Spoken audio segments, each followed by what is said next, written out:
Chances are you've either played a Mass Effect game or you have one sitting in your Steam library because it was on sale and you'd heard good things and you'll totally get around to playing it sometime. With the new installment, Mass Effect Andromeda, being released this month, it's time to power up and get ready to explore space with your trusty crew. And remember, if you want to know when we upload a new video, hit the bell icon. I'm Ron Mackenzie Lafergie, and it's time for the top 10 things you need to know about Mass Effect Andromeda.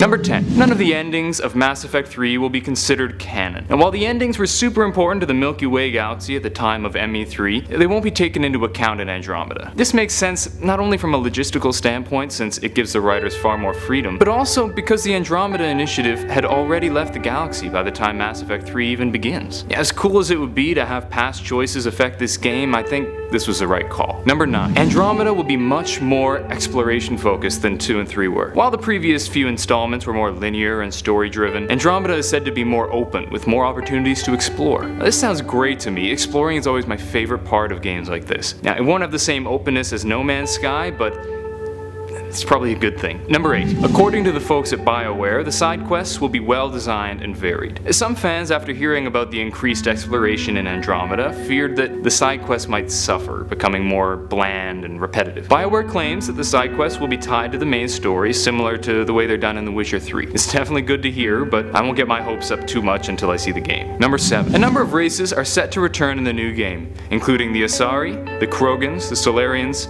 and the Turians. It's nice to know that even though this next installment will take place in a different galaxy, we'll still get to see some of our favorite races from the Shepard trilogy. Number 6. If you played Mass Effect 2, I'm sure you remember loyalty missions. These were a super popular mission type amongst players, allowing you to get to know your team members better and increase their loyalty. These missions were left out of ME3, much to the disappointment of fans. But guess what? In Mass Effect Andromeda, there also won't be loyalty missions. Nah, just kidding, there totally will be. You thought I was serious, didn't you? You thought I was serious, didn't you?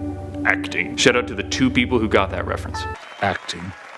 Number 5. The Paragon Renegade system is no more. Following in Bethesda's footsteps, BioWare has decided to remove the Mass Effect morality system of Paragon and Renegade values. This has upset some fans and made some apprehensive, but BioWare explains that they intend to make decisions more morally gray rather than right or wrong. Personally, I'm totally fine with it. I was nervous when Karma was removed from Fallout 4, and I don't really miss it. Number 4. BioWare has released the new race of the main antagonist for the game, the Ket, led by Archon. They basically look kind of like an angry Groot. I think they look really sick, with a bone carapace around their face that transitions into armor over the body, like an exoskeleton. My favorite part about them is that they don't necessarily look evil. Sometimes games feel the need for baddies to just radiate evil, and sometimes that's effective, but it's also nice to change it up a bit. Number 3. Perhaps the saddest piece of news we've received from BioWare is that the old crew members will not be returning in Andromeda. After spending so much time fighting alongside the trusty crew, it will be tough for some to get to know a new gang. That said, if I know BioWare, the new characters will be just as layered and interesting as Shepard's crew. Number 2. There will be huge changes to the class system, namely that they're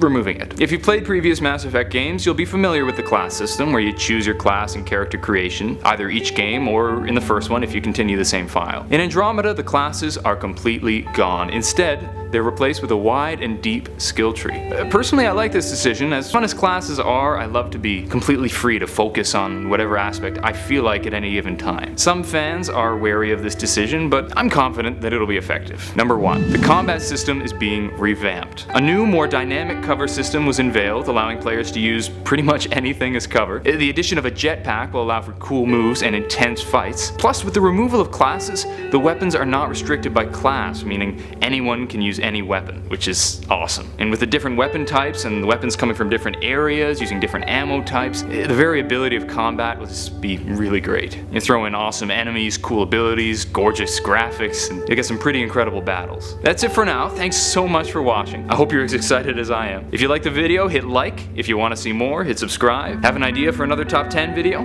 Let us know in the comments. What do you think of these changes? Will you miss Paragon and Renegade system? Let me know in the comments down below, or hit me up on Twitch or Twitter. Until we meet again, I'm Ron Mackenzie Lafergie with Top 10 Nerd. Later, Gators.